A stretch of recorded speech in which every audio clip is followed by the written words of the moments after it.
It was late November 2022, and I was driving back to my apartment in the sleepy town of Cedarwood after spending the weekend with friends in the city. The air was sharp, with the chill of approaching winter, and the sun dipped quickly, leaving only a faint twilight glow.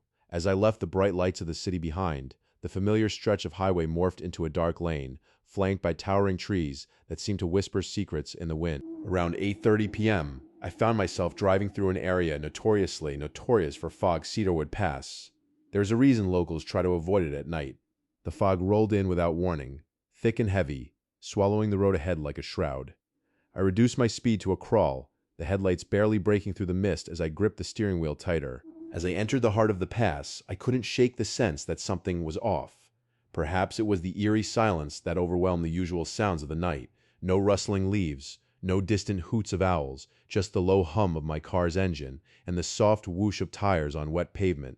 As I navigated the winding road, the fog began to twist around me, almost as if it were alive, wrapping me in its cold embrace. I drove for what felt like an eternity, my senses heightened as the darkness pressed closer. That's when I spotted a shadowy figure standing at the side of the road. I squinted through the fog, trying to discern if it was a trick of the light. It was a woman, or at least I thought it was, dressed in white, her hair cascading down her shoulders, almost glowing ominously against the stark black of the night.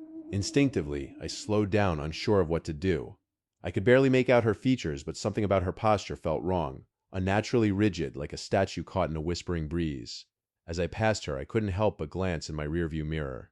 The moment I did, my heart dropped. She was now standing in the middle of the road, motionless, eyes fixed on my vehicle as if she knew something I didn't. I accelerated, the fear tightening in my throat. Every instinct told me to get as far away from her as possible, yet it felt like an unseen force tugged at me, urging me to look back. I fought against the urge, but as the fog thickened around me, I stole another glance. The road was empty, but I felt a chill creep down my spine as I realized she was now at the edge of the woods, watching me with an intensity that sent waves of dread through my body. I was convinced I had shaken her off, but the darkness continued to envelop me like an insidious blanket. A few minutes later, I noticed something strange. My headlights flickered for a brief moment, and the engine sputtered as if it were struggling to keep pace. Panic clawed at my insides, and I told myself it was just the fog playing tricks on my mind. Yet, the way the night seemed to thicken with every passing moment felt like something supernatural was at play. Just when I thought I was clear of any danger, I caught sight of her again about a quarter mile down the road, standing in the same position, staring into the shadows of the trees. It was as if she had been waiting for me. I slammed my foot on the accelerator, desperate to escape the claustrophobic fog. My heart raced as I approached the next bend, and my headlights illuminated something on the road ahead. A deer, frozen in fear, eyes wide and reflecting the light. Swerving to avoid the animal, I lost control temporarily. The car skidded violently, the tires screeching against the wet pavement. I nearly flew off the embankment before regaining control. The adrenaline coursed through my veins, and for a moment I felt relief, but it was short-lived. When I glanced out of the window, she was now much closer, standing just beside my car as if the fog had carried her swiftly to my side. Screaming at myself to drive, I forced my foot down harder on the gas. The headlights flickered again, casting the surrounding forest into fleeting shadows that danced ominously. I could hear the hum of the engine straining as I pushed it to its limits. Every ounce of common sense screamed at me to pull over, but I pressed on. The woman's spectral figure now burned into my memory. Finally, after what felt like an eternity, I broke free from the fog and emerged into the clear, moonlit night outside of Cedarwood Pass. My heart raced as I glanced in the rearview mirror, half expecting the woman to be there, but there was nothing, just the open road stretching behind me. I let out a shaky breath, assuring myself that I had escaped whatever strange encounter awaited me in the mist. However, as I parked my car back at my apartment, a sense of foreboding crept back in. I hurriedly grabbed my belongings and dashed inside, desperate to put the encounter behind me. The next morning, I woke to an unsettling thought. Could I have imagined the whole thing? Was it merely a product of fatigue and fear? Then, as I prepared for my day, I noticed something strange. My driver's side window was down and a fine layer of fog had settled inside the car, forming a thin layer of mist on the seat. With a lingering chill gripping my heart, I realized that in Cedarwood Pass, the fog hid more than shadows. It concealed secrets and hauntings of its own. Even though I tried to rationalize my experience, I could never shake the feeling that the woman in white wasn't just an apparition. Somehow, she was tied to the fog, lingering just behind the veil, waiting for the next unsuspecting soul to cross her path.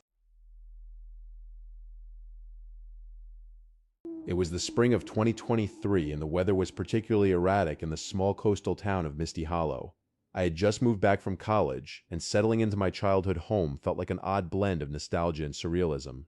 The sea breeze carried a familiar scent, but there was something unsettling about the thick fog that rolled in each evening, cloaking the town in an ethereal yet eerie hush. One evening, around 7 p.m., I decided to take a walk to clear my head. The streets were empty, and the fog hung low, swallowing the last remnants of daylight. As I strolled past the old lighthouse, a relic of the town's maritime history, I felt an inexplicable pull to venture closer. The lighthouse had been abandoned for years, its light extinguished, but the allure of the unknown tugged at my curiosity. As I approached, I noticed the distant sound of waves crashing against the rocks below, mingling with something else, a soft, whispering sound. It was faint at first, like the wind had something to say. I paused, straining to hear it against the rhythmic crashing of the surf. I shook my head, attributing it to my overactive imagination, but a sense of dread settled in my stomach as I stepped closer to the structure. The fog thickened as I neared the lighthouse entrance, obscuring the once vivid paint and causing it to blend into the surroundings. The whispers grew clearer, indistinct yet beckoning, as if they were calling me in. I hesitated at the threshold, the ancient door creaking ominously as I pushed it open. Inside, the air was stale, thick with dust and the scent of salt water trapped within the walls. As I stepped inside, a chill washed over me. The whispers intensified, swirling around my ears like a haunting melody. They didn't seem to have a source, just an echoing presence that wrapped me in its grasp. I navigated through the darkened space, feeling my way along the cold stone walls. I thought I could make out shadowy figures, dancing just out of sight in the corners of my vision, phantoms of the past trapped in eternal twilight. Suddenly, a loud crash echoed from the top of the stairs, jolting me into a state of pure panic. I glanced up to see a flicker of light spilling through a crack in the ceiling. My heart pounded as I began to climb the spiral staircase, the wooden steps groaning beneath my weight. Each step felt heavier, almost as if the lighthouse itself was trying to hold me back. When I reached the top, I was met with a breathtaking view of the coastline, albeit blurred by the thick fog. A single beam of light escaped through a broken window, illuminating dust particles swirling in the air. But what really caught my attention was the figure standing at the edge of the room, a woman dressed in a tattered dress, her back turned to me as she gazed out into the abyss of foggy nothingness. I wanted to flee, but a strange compulsion held me in place, urging me to speak. "Hello?" I managed to stammer, my voice trembling in the heavy air. The woman turned slowly, her features obscured by shadows. Instead of a face, there was only a swirling void where her eyes should have been. I felt an overwhelming sense of sorrow wash over me, as if I was staring into the depths of a tragic story waiting to be told. She raised a hand towards me in a gesture that felt almost inviting, and I took a cautious step closer, my heart racing. But before I could reach out, she vanished into the mist, leaving only a fleeting chill hanging in the air. Panic surged through me, and instinct kicked in as I turned and sprinted down the staircase, desperate to escape the haunting atmosphere. I burst out of the lighthouse and into the night air, gasping for breath. My mind raced as I tried to justify what had just happened. Had I truly seen her, or had the fog played tricks on my mind? I didn't stick around to find out. I sprinted back home through the thickening fog, the whispers still echoing behind me, chasing me through the night. As I reached the safety of my house, I locked the door and pressed my back against it, trying to anchor myself to reality. My heart hammered against my ribcage as I recalled the face I never quite saw and the whispers that lingered like a tangible entity. Despite the warmth of my home, I felt a cold chill creeping up my spine. It was only later that night, as I lay in bed trying to shake off the experience, that I heard it again, the soft whispering amidst the fog creeping through my bedroom window. I could have sworn I heard a voice, soft, pleading, calling out to me. Unable to discern if it was a dream or reality, I felt paralyzed by fear. The fog had seeped into my life in a way I never imagined, blurring the lines between the natural and the supernatural. I closed my eyes tight, hoping the whispers would fade, but they only grew louder, wrapping around me like a shroud. Days turned into weeks, and the fog continued to roll in each night, bringing along the whispers that haunted my dreams. I never returned to the lighthouse, unwilling to confront whatever was trapped within those walls. Yet each time the fog appeared, I could feel the woman's presence lurking just beyond the edge of my reality, waiting for a moment of weakness to claim me. In the end, I was left with the chilling realization that the fog didn't just obscure visibility, it concealed truths far darker than I could have ever imagined. In the depths of winter 2023, I found myself returning home to the rural town of Ashwood after a long day at work. It was late January, and the sun had long since dipped below the horizon, leaving me with nothing but the stark glow of my headlights cutting through the impending darkness. The air was frigid, and as I turned onto the Old County Road, I felt the familiar weight of isolation settle over me. My truck rattled softly as I traversed the uneven pavement, the thick trees lining the road twisting into grotesque shapes against the night sky. As I drove deeper into the woods, I was greeted with the unsettling sight of fog rolling in. Thick and all-consuming, it cloaked the vehicle in a veil of silence.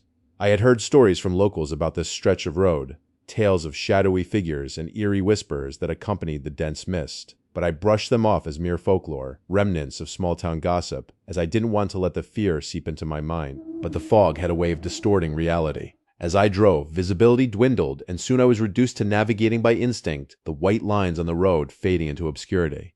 It was during this disorienting stretch that I caught a glimpse of something in my peripheral vision, a flicker of movement just off the edge of the road. I slowed, squinting to see through the heavy mist, but there was nothing there, just the eerie stillness of the trees. Shaking off the unease, I pressed on, my mind buzzing with anxious thoughts. It felt like the fog was alive, breathing and shifting around me, urging me to turn back.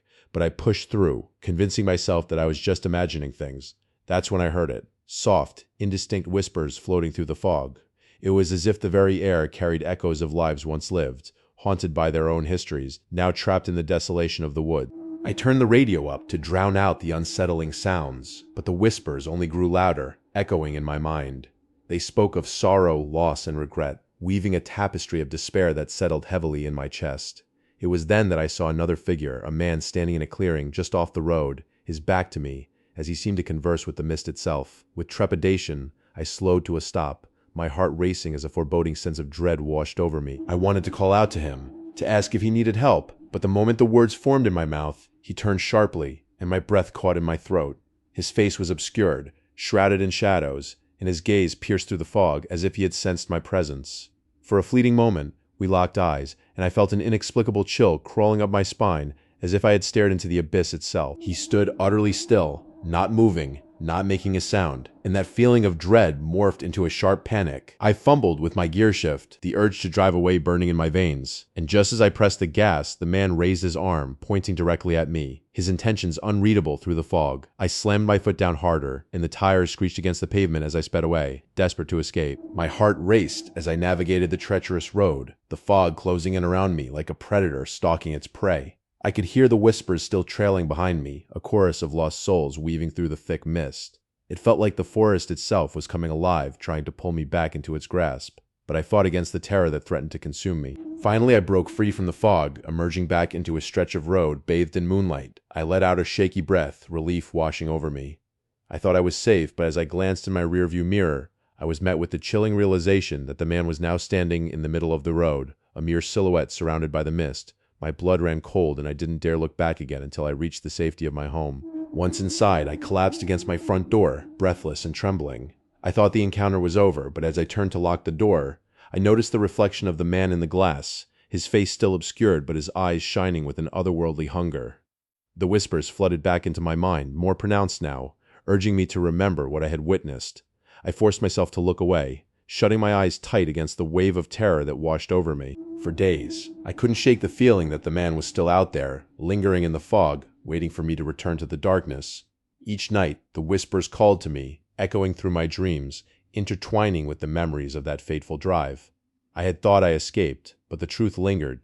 Ashwood wasn't just a town, it was a gateway to something beyond our understanding, and the fog was a constant reminder of the shadows that lurked just out of sight. I learned to avoid the Old County Road, but the fog always returned, a spectral reminder of that night. Even with the bright lights of the town surrounding me, I could still feel the whispers in the back of my mind, urging me to return to the mist where the man waited.